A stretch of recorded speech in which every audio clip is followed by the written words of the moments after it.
अरे बाप रे, कन्या राशि वालों, शुक्र का और होगा या आपको शुक्र देंगे वरदान, क्योंकि शुक्र देवता राशि परिवर्तन करने वाले हैं और आपके कैरियर या रिश्ता दोनों में से एक को चुनना पड़ेगा आपको।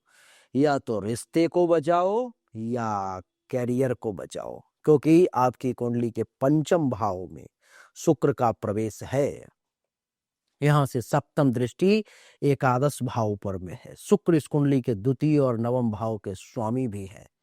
क्या होगा परिणाम, विस्तार पूर्वक और पॉइंट वाइज बताने का मैं आपको प्रयास करूंगा। यह गोचर सच में फैसला कराने वाला साबित हो सकता है, इस बात को आप जान लें। क्योंकि जब शुक्र पंचम भाव में प्रवेश करता है ना, और उसकी सप्तम दृष्टि एकादश भाव पर पड़ती है, और साथ ही शुक्र कुंडली के द्वितीय यानी कि धन परिवार और नवम यानी कि भाग्य और धर्म का स्वामी होता है, तो परिणाम मीठे भी होते हैं और परिणाम कड़वे भी होते हैं।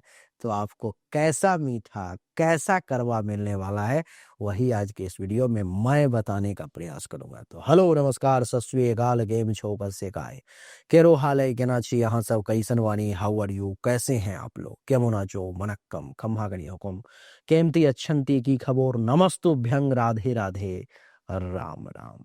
आइए पहले मैं आपको अवगत करवाता हूं शुक्र से, शुक्र के वर्ण को दिखाता हूं कि शुक्र देवता दिखते कैसे हैं।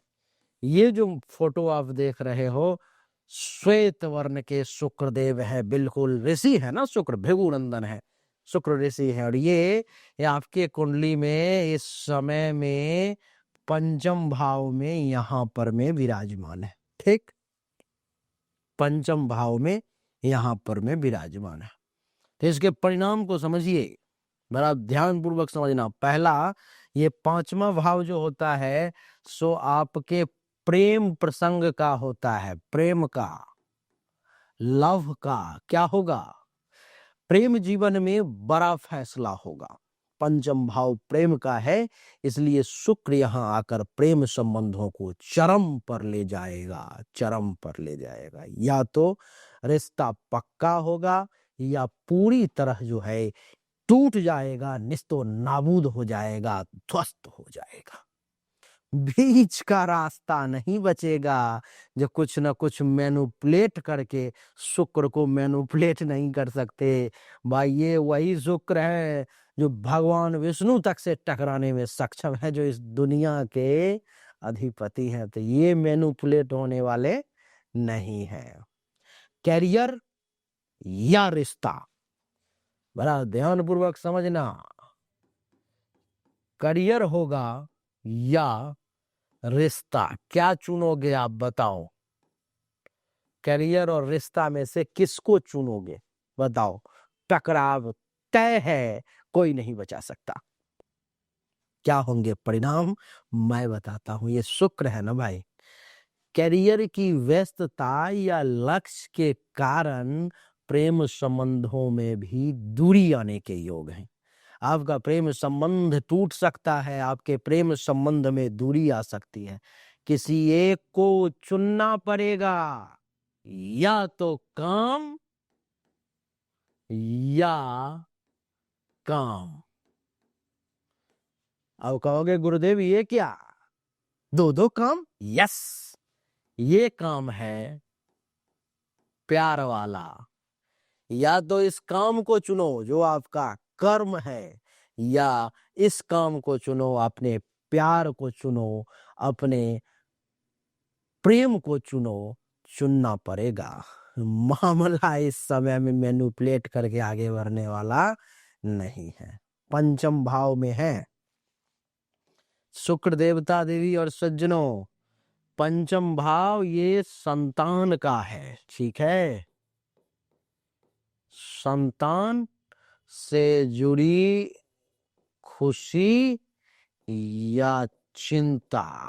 क्या होगा, कौन सा खबर आपको लगेगा, संतान से जुड़ी चिंता या संतान से जुड़ा जो है सो खुशी। शुक्र शुभ है, नहीं तो संतान सुख मिलना तय है, घबराने की आवश्यकता नहीं है। जिस किसी व्यक्ति के लिए शुक्र अशुभ होते हैं उसको संतान से संबंधित चिंता मिलती है और मानसिक तनाव बढ़ जाता है, लेकिन आपके लिए ये शुक्र शुभ है तो संतान से संबंधित चिंता का नो चांसेज, संतान से संबंधित खुशी का, प्यार के पूरे चांसेज हैं। संतान कुछ ऐसा अचीव करेगा या करेगी जिससे मन प्रसन्न हो जाएगा, हृदय गदगद हो जाएगा और अपने आप में आप गर्व महसूस करोगे। तो संतान से जुड़ी चिंता की कोई बात ही नहीं है, संतान से जुड़ी हुई खुशखबरी ही आपको मिलने वाली है। आगे चौथा पॉइंट, पैसों में अचानक उतार चढ़ाव देखने को मिल सकता है। क्यों?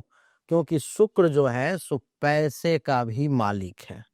ये जो द्वितीय भाव है ये पैसा है, तो शुक्र इसका भी मालिक है, तो पैसों में अचानक उतार चढ़ाव देखने को मिल सकता है।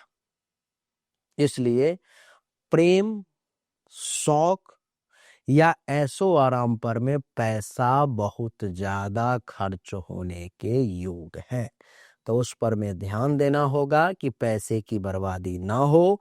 बचत पर में ध्यान दें क्योंकि आपके बचत को ये हिला करके रख देगा, तो बचत को बचत करने का प्रयास करेंगे तो अच्छा रहेगा। पांचवा, भाग्य साथ देगा लेकिन परीक्षा लेकर के।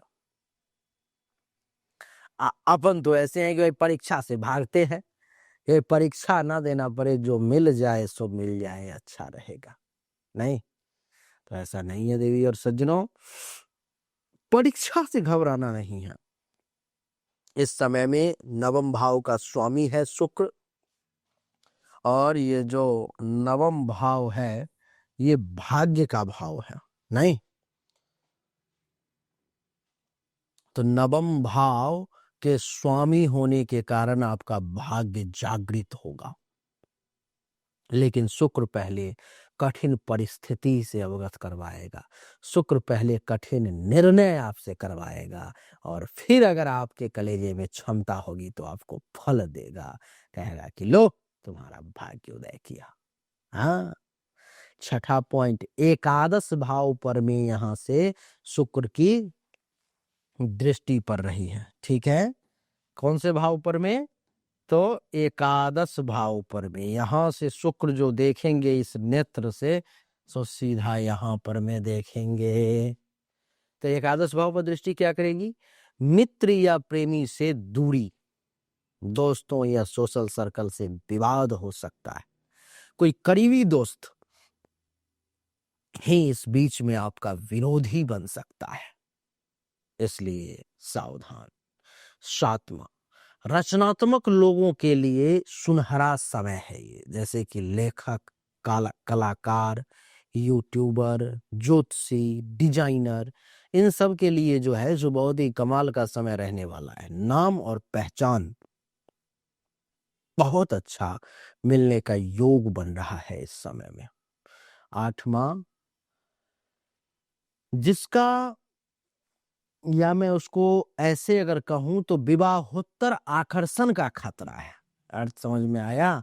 शुक्र पंचम भाव का शुक्र जो है ये आपको गलत दिशा में ले जाने का प्रयास कर सकता है। गुप्त आकर्षण या गलत संबंध, बदनामी, ये सब जो है पंचम भाव का शुक्र देने का प्रयास करता है, इसलिए सावधान, गलत आकर्षण में ना पड़े तो अच्छा रहेगा। नौवां पॉइंट, परीक्षा, इंटरव्यू और प्रतियोगिता में सफलता के योग है। विद्यार्थियों के लिए यह समय रिजल्ट दिलाने वाला साबित होगा और आप रिजल्ट ले पाएंगे। 10वां निष्कर्ष क्या है? टूटेगा या बनेगा। हाँ, बिगड़ी मेरी बना दे, कहते हैं ना कि हो शेरा वाली मैया।